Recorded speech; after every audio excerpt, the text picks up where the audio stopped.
Child, it's day 1 and 2 in the Brandon Isabelle trial, and this is what I've learned. Y'all still refuse to use protection. Sheesh. We have another young person that wants to have a good time, but not for a long time, and get caught up with a whole baby. Brandon Isabelle is accused of unaliving his baby's mother and throwing their 2-day-old infant daughter over a bridge. Day 2, the state calls April Campbell. She is the victim's mother. Now, April says she really didn't approve of this relationship because she found out that Brandon was, in fact, still married to another woman. Now, she said that Brandon never really visited the home and that he was there, though, for the birth of Kennedy on January 30th of 2022. She said that they only got to spend 1 hour with baby Kennedy because this birth took place during COVID and only one person was allowed in the hospital, and that was Brandon. So they had to wait until Kennedy came home. They got about an hour with her, and then Danielle said, "I'm leaving. I have to take Kennedy back to the hospital, and I'm also going to meet Brandon." She never saw Danielle or Kennedy again. On the night in question, they find Danielle's car abandoned, and once they did further research, they found out that she was in a ditch next to the car, face down, and the baby was nowhere to be found. After some back and forth and also talking to the family, they then want to question Brandon.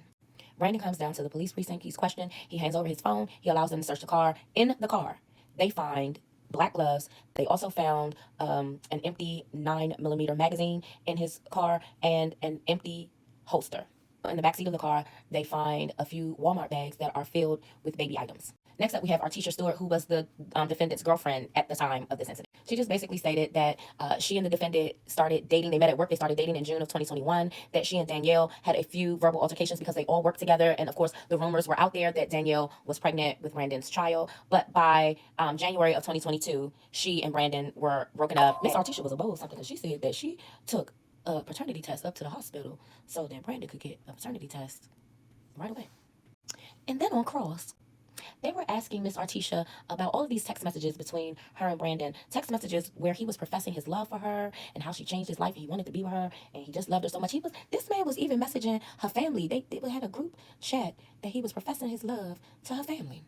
I just don't know how this helps Brandon at all.